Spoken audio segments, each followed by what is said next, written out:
Hi, everyone. Welcome. This is critical communication and employee feedback in times of change. We're going to be talking about how to successfully transform your organization. Just to give some quick background on myself, my name is Vivek. I'm the co-founder of Weave, a employee engagement and feedback platform which is built on conversational AI. Today, we're going to be touching on the concepts of empathy at work.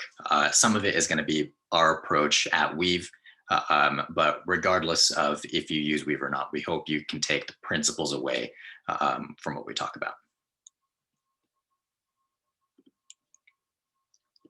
Now, as everyone knows, we are in the new normal. There is this implicit understanding among all leaders that employees have to feel safe, heard, and supported.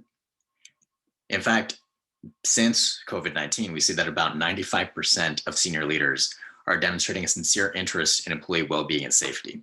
And that number is up from about 60% when we look back only as far as 2019. And we can clearly see that this is going to be a long-term change from the transition that the world and the workplace went through. Any future organizational change or global crisis, all of that is going to contain the same cultural change as well, where there's an interest in well-being and safety. There's also a huge forced transformation of the way that we do work. Many of us moved to work from home, some have moved back to the office, but for up to 50 million people, their jobs could continue to be remote.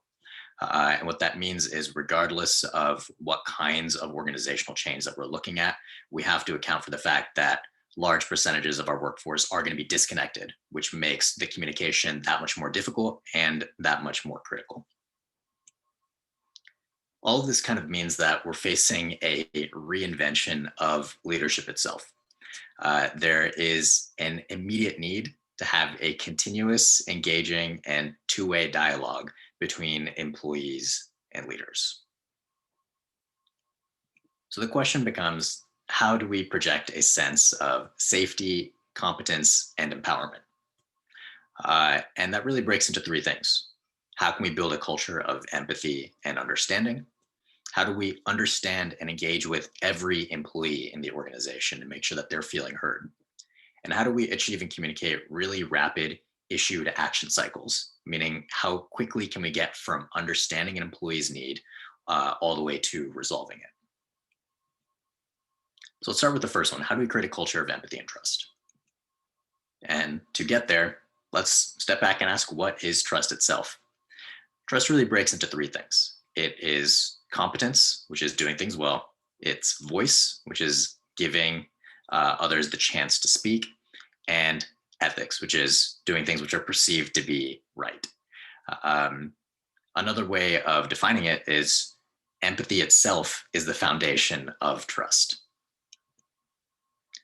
Now, empathy is not a program that we can roll out in our workplaces. It's a value that has to permeate from leadership to HR to management. It has to be a clear narrative, a unified voice that echoes through the entire organization, which I know is easier said than done. So let's talk about what it means to actually live empathy.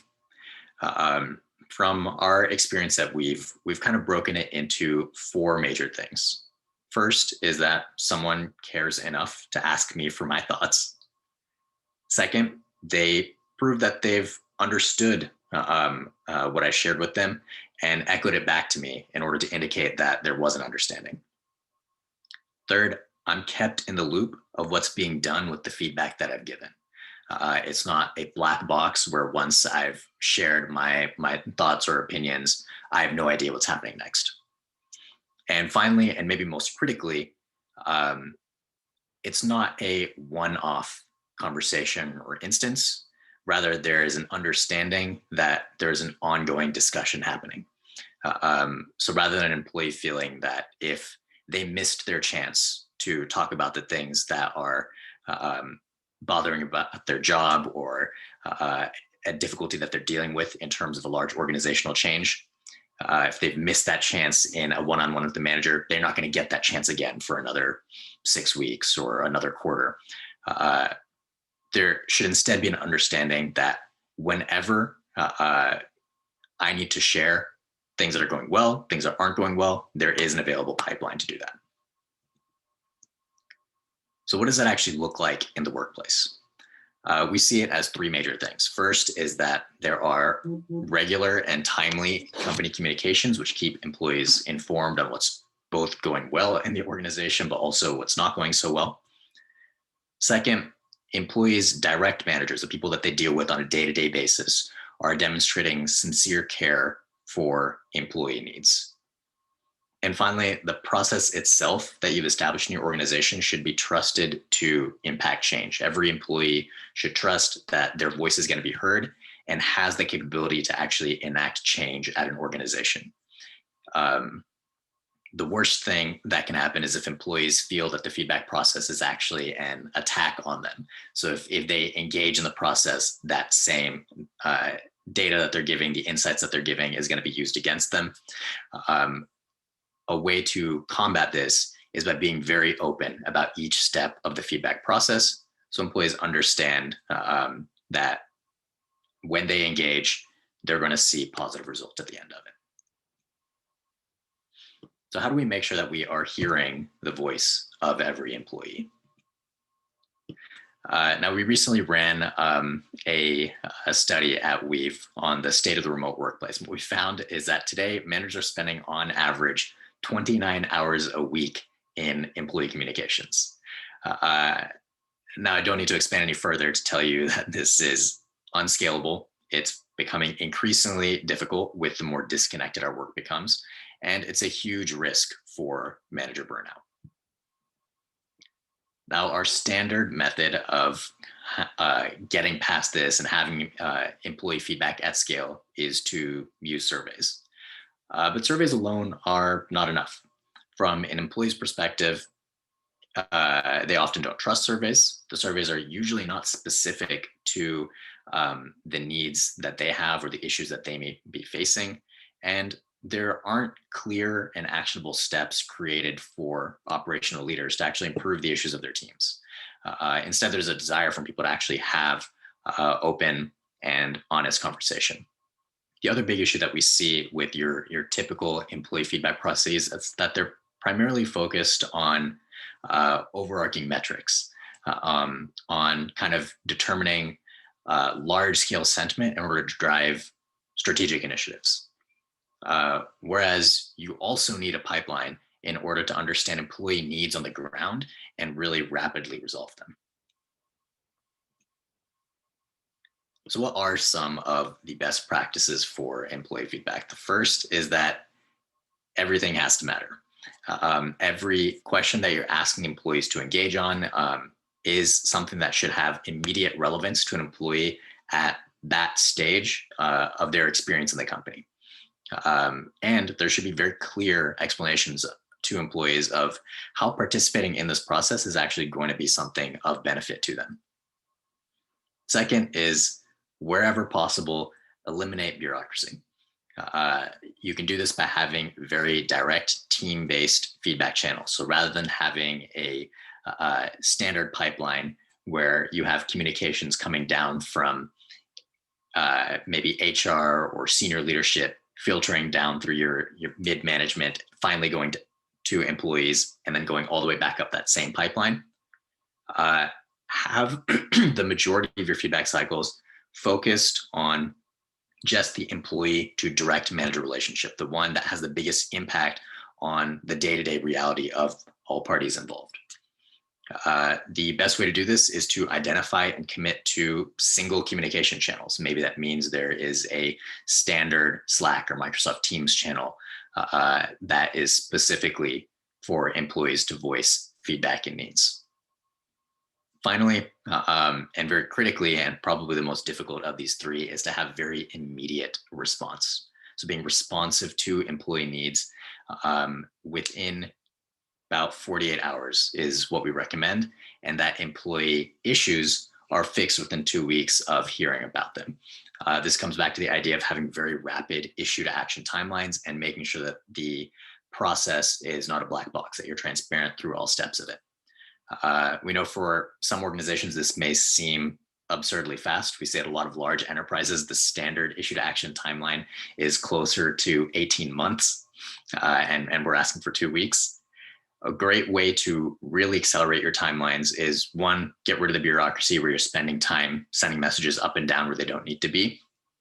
And second, actually engage your employees in the solution building process. By crowdsourcing solutions from them, you can really kick off your action planning while at the same time ensuring that the process is very collaborative and that employees see that it's transparent and that their voice matters in it. Now, what kinds of questions are important for us to be asking employees? What kinds of data should we be looking to collect, especially as we're facing heavy organizational change? So employee needs themselves are rapidly changing, especially as we're seeing large global change. So as company culture adjusts, as a new normal kind of sinks in, we see that employee needs are increasingly unique and increasingly fast changing. Just to give an example here, when we look back a year ago in April 2020, job security was a #1 issue when employees were polled, which makes sense. But then you move forward just 1 month to May 2020, and suddenly job security is no longer even in the top 5 or 6, and work and life balance was the biggest concern. What this means is that we need to continually be pulsing and checking in with employees to understand what the latest need is. And the best way to do that is to have very, very tight, very quick feedback cycles. Now, all of this means that we are at a particularly pivotal point for the employee experience, where we've got rapidly changing needs. The employee interaction experience itself has dramatically changed. Remote workforces are here to stay, which necessitates ways to overcome challenges that didn't exist when we could just grab a conference room in an office building. That is why we created Weave. Weave is the first employee engagement platform which is built with empathetic AI. We focus very specifically on empowering people leaders to understand and rapidly address the needs of their employees. Now, engaging with employees means communicating with them, having conversation to understand the issues that they're facing, taking the steps and the actions to resolve those issues. Now, it's easy to have these conversations at small single-digit companies where you're able to sit down and have a face-to-face one-on-one conversation every day. But how do we have these conversations at scale? And how do we have them with our distributed workforce while making the entire process continuous? And that's where I want you to meet Kim. Kim is a always available chatbot that has organic conversation with employees to understand their issues and needs. She lives on your messaging channel like a Slack or Microsoft Teams, email, SMS. And she has open conversation with employees with a very unique combination of anonymity plus empathy to create trust and allow employees to be very open and honest. Employees that chat with Kim feel that they're not being judged, that they're able to talk transparently with confidence. Now, there's 2 ways that employees chat with Kim, and whether you're using Weave or not, we recommend that you have these communication pipelines in your organization.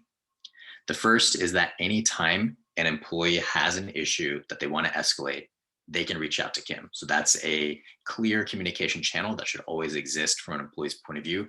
They know where to go when they want to make sure that something is heard. The second, and more common, is that there should be a mechanism to proactively reach out to employees and understand their thoughts and sentiment on particular topic areas. And Kim does that with Weave. Now, the kinds of conversations that you're going to have, like I mentioned, are going to be continually evolving. And especially in times of change, they should be around the type of change that your organization is facing, whether that's a cultural change, a digital transformation, or a organizational change. The most important piece is that it is a 2-way dialogue. We cover a variety of enterprise use cases, including things like remote work transition, large change management pieces, providing the right communication pipelines, et cetera. But the important piece that I'll caution is analytics themselves don't equate to improvement. So while we surface emotional insights, topic analysis, sentiment analysis, the important thing to remember is there needs to be a process for improvement. And the focus should be around getting employees from issue to resolution as quickly as possible, not about the data and metrics that you're creating for longer term strategic kinds of decisions. Now we've built a path to improvement, which gets you rapidly from employee issue to resolution. And regardless of whether or not you use Weave, this is a pathway that we believe everyone should institute at their organizations. It starts with having conversations to understand employee needs, and then broadcasting to say, hey, we heard you, and this is what we're doing about your issues. Or to say, hey, we heard what you're saying, and we need help to know what to do about it. And that's where you engage employees in solution building. You crowdsource solutions from them in order to kick off the action planning and to make the process transparent, collaborative, and engaging. And finally, this is not a one and done. It's a continuous conversation where you ensure that the needle is incrementally, but constantly moving by continuing to check in with employees on a regular basis. And saying, hey, you told us about a particular issue. You even gave us some potential solutions in order to resolve it. Has the issue actually been resolved? By keeping the pipeline through the entire stage from issue to resolution, you build employee trust, and the employees that don't engage in your communication pipelines the first time will start to see that the process is really working and resolving the issues for their peers, and they'll start to engage as well. Now, this is a process that Kim drives for Weave, but whether you're using our tool or not, we recommend that you follow these principles. At the end of the day, what you want to build is a process where employees know that if they engage in your feedback process, their issues are going to be solved in a timely manner. They're going to be kept up to date as that's happening. And as a people leader, I should feel that I always know what action to take. I never have to ask what's next or what am I supposed to do when moving from identification to resolution of an issue. Now I've run through a lot of material. I'm going to pause there. If you have any questions, just go ahead and write them into chat.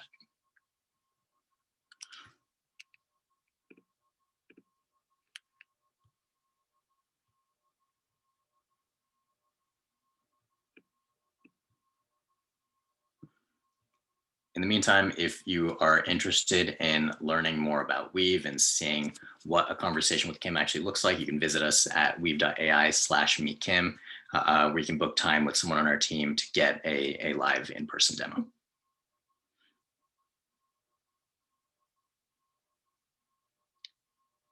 Okay, I don't see any questions coming in, so I'm going to give you back some time. Thank you all for attending, and have a great rest of your day.